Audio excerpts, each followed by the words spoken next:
سؤال سويدين تلمك ما أها النبي محمد وينين تيسا كما هذا قفك مسلم كي كضاد أنا وقالوا لي واضح صوت أسمع مسلم كي النبي محمد وينين تيسا كضاد قاليا وقالوا لي ما هم حي مركا علّة حاجة كشرتها علّة وحي كشرتها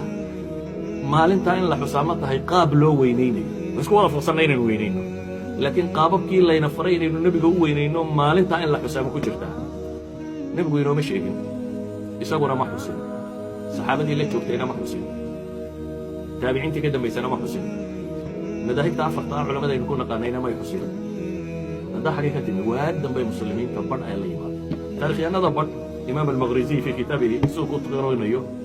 waxay soo bilaabantay bay ku tilmaamaan dawlad Faatimiya markii ay joogtay Masar dawladii ka talinaysa Cubaydiyiinta loo oran jiray qolo Shiica ahay ayaa waxay keentay 6 mawlid 6 birthday mawlid waa birthday 6 birthday in la xuso nabiga alayhi salatu wasalaam Ali ibn Abi Talib Fatima Hasan iyo Hussein iyo boqorka shanta inuu noqdo waxa la xusaya 6 inuu noqdo waxa la xusaya dawladdii shiicada ahayd baa la riday markii la riday nimankii meesha qabsaday waxay dhahay war shanta shiicadana inaga tuuro nabigana iska xusno shantiina way ka tageen kana way xuseen culimada waqtigaa wixii ka dambeysay waxay isweydiiyaan war mas'aladani ma ka mid tahay wixii diintu inoo sheegaysay mise kama mid aha culimada bar waxay dhahdeen war dhibi kuma jirto haddii nabiga la xuso waa kaasi culimo badan waxay leeyihin war ruuxani ma soo laakiin anigu hal kalaan kuu sheegayaa waxaasoo dhan ka baxsan haddaad maqasho mas'alada nabigu ma samaynin ama saxaabadii ma samaynin kama samaynin su'aal baan ku weydiinaya nabi maxamed sidoo alle u caabuday si ka badan miyaad u caabudi karaysaa maalintaad intii nabi maxamed uu sameeyay dhamayso aan sugu nimaadna bidca markaa saxiixa ma maalintaad intii nabi maxamed ka adkaato aan isweydiinna waxa soo hadhay ma banaanta mise ma banaana laakiin intiiba haddaanad haynin waxba bidca ka warram idan nabi maxamed maalin ha u yeelina maalin walba ku salli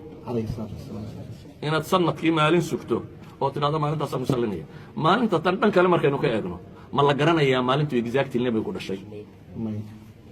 taariikhdii carabeed ee hore waxay u dhigantahay sidii taariikhdii Soomaalida Soomaalidu baadiya ku dhalataa siday u calaamadsan jireen laba wax bay calaamadsan jireen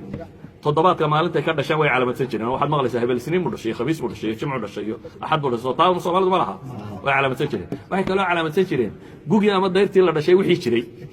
gugii reer hebel lagu duulay gugii hebel dhintay gugii dayrta badnaa gugii cayn ayaa la calaamadsan jiray carabtii jaahiliyaduna saasay ahayd nabi maxamed markuu dhashay calayhi salaatu wasalaam wuxuu inoo sheegay maalintuu dhashay iyada wuu sheegay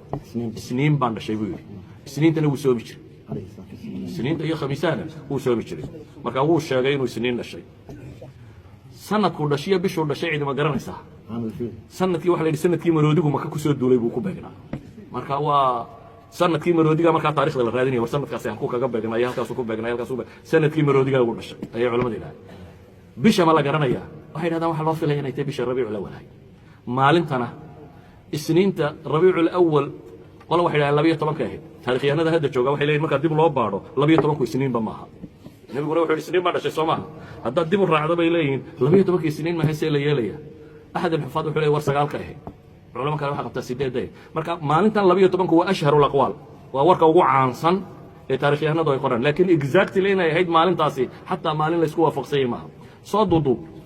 هديت النبي جوينين تسمالين والبويني لبيه طبعا كربيع الأول هسوقني سنة كودن ويني